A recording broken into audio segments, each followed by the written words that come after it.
Keir Starmer's popularity has slumped to its lowest level on record, a phrase that should chill Labour HQ to the marrow. Once hailed as a stable hand guiding Britain through post-Brexit purgatory, Starmer now finds himself at the helm of the party, wavering in identity and hemorrhaging goodwill. If Starmer had been Dante's Virgil guiding him through hell, he is now the Virgil who is writing the lines that were eventually recited by Enoch Powell. And the irony, he is less popular now than he was when he was leader of the opposition. If Rishi Sunak had waited, if he'd simply held his nerve, the scale of Labour's majority would likely be far smaller, the damage to Starmer more containable, and the Conservative Party not quite so eviscerated. But politics, like comedy, is all in the timing, and Rishi misread the room.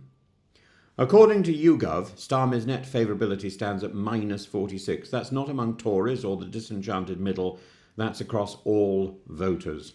And among Labour supporters alone, his numbers have crashed from a comfortable plus 29 to a stark minus 5 in just 1 month. And it gets worse. It's not a dip, it's a nosedive. Only 23% of voters say they now have a favourable view of him. Back to the grim levels of July 2021, when Boris Johnson was basking in vaccine bounce and Starmer seemed terminally ineffectual. Now he's Prime Minister and still terminally ineffectual, only this time with the power to confirm our suspicions. The numbers reflect more than image fatigue. They signal strategic incoherence. Starmer's government has cut international aid, tightened welfare, announced immigration curbs, floated removing winter fuel payments from pensioners, and is, even if there's a possibility that that's going to be reversed, and apparently Starmer is refusing to say that it won't be reversed, it's still doing harm, isn't it? It's still doing harm. And how much more harm will it do by next year? How many more pensioners will be without winter fuel payments? He's even managed to channel Enoch Powell, as I said, with his ill-advised island of strangers phrase, that phrase that clanks with unintended menace. Labour MPs are fuming. Over 100 have signed a letter opposing his welfare changes. Many are privately despairing at the pivot rightward, a move meant to blunt Reform UK, but which seems only to embolden it. Lord Glassman must be delighted by what he's effected. Nigel Farage now polls better than the Prime Minister. So does Ed Davey. Even Kemi Badenoch, with her rating of minus 39, looks comparatively adored. The fierce stalking Westminster now is not just Starmer's decline, it's Farage's rise. Reform UK has clawed to 29% in some polls, well ahead of Labour on 23% and Conservatives on 18%. In by-elections, they've peeled votes off both sides, winning councils, gaining an MP and threatening to snatch 59 Labour seats. And the worst part?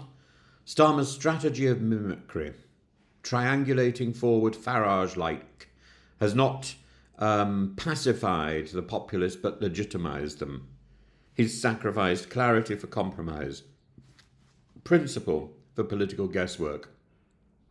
So this is the great what if. If Sunak had waited, the economy might have stabilised just enough to look less disastrous. Starmer might have be contending with the full with the full fallout of his unpopular decisions before an election, and Reform UK's rise might have split Labour more than the Tories, and the Conservatives might have regrouped under a leader with actual coherence rather than whatever pantomime was playing out in the dying days of the last Parliament.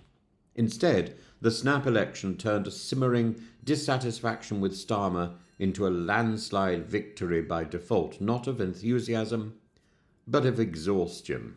Now, we're left with a paradox. A Labour government led by a man less popular than Ed Davey, less inspiring than Farage, more alienating to his own base than any recent Labour leader, yes, including Corbyn.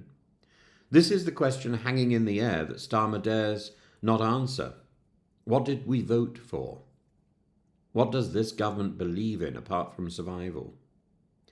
We are watching in real time a political project unravel, not because of scandal or malice, but because of emptiness, and in that vacuum, Farage is writing the script. Because if you go back to that election, the election where Starmer won over Sunak, what was Starmer promising? Almost nothing. He was simply promising to be different. He had no real agendum. And it's said that in all political lives, the end is the same. It all ends in failure. But few begin with such a sense of anticlimax. Starmer may have won the election, but he's in real danger of losing the public. And that perhaps is the most British tragedy of all. A leader painstakingly cautious, who took no risks, who's ended up with nothing.